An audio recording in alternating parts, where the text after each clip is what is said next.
So, in the last week or so, we have talked about electric vehicles on this channel way more than I thought I would ever discuss them. Shame on me. Should have known that's the way shit's going to go. So, there was a post that was sent to me by a bunch of my buddies and my wife about a guy that lives locally to me.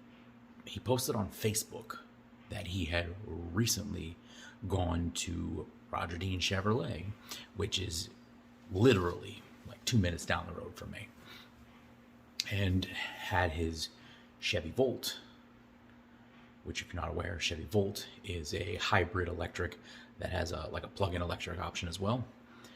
The Chevy Volt he took in, it was just shy of 71,000 miles on the car. Fair enough. So he took the Chevy Volt in for service, and what they determined was wrong with it was the EV battery needed to be replaced. So they handed him an estimate, and much to his chagrin, this was the quoted work and price. Tax, title, tags out the door. $29,842.15 to replace the battery. That's a whole motherfucking car. It's a whole car.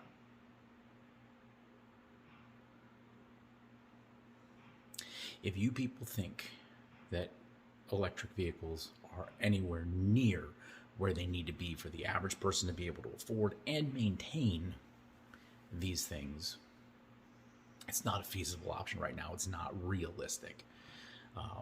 And the upside for the individual, environment, blah, blah, blah. The upside for the individual owner is not there. It's not there. Maybe you save some money on gas mileage. Okay. So in those 71,000 miles, how much money did he save on gas? $2,000, $3,000, hell, even $10,000 in gas. So that puts him in the negative $19,000 to replace this battery.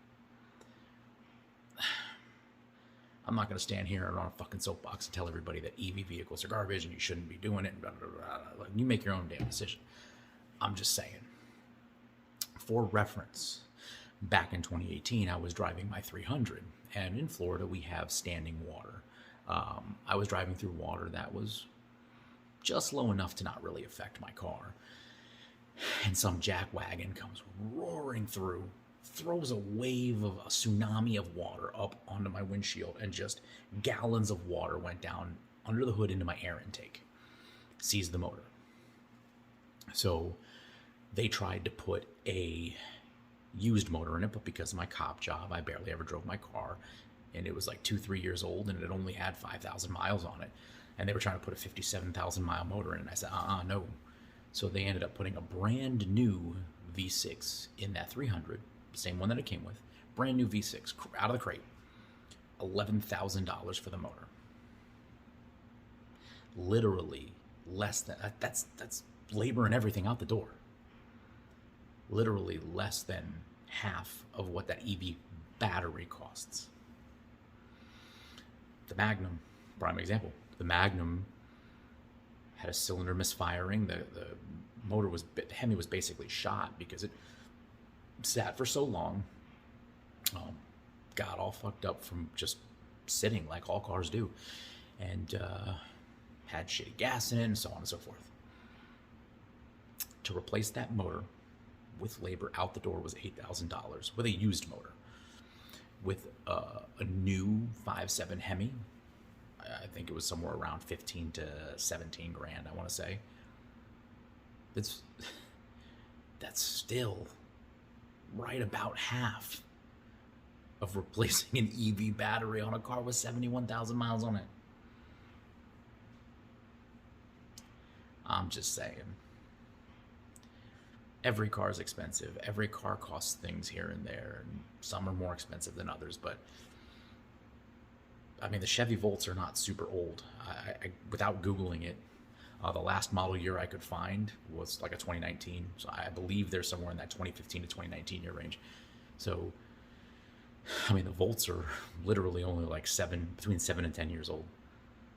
And you already have to replace a battery that's costs more than buying a brand new car. Come on now. You can get V8 muscle cars, like base model V8 muscle cars, for the cost of that battery. That's insane. And shame on you if you get sucked into the bullshit. Sorry.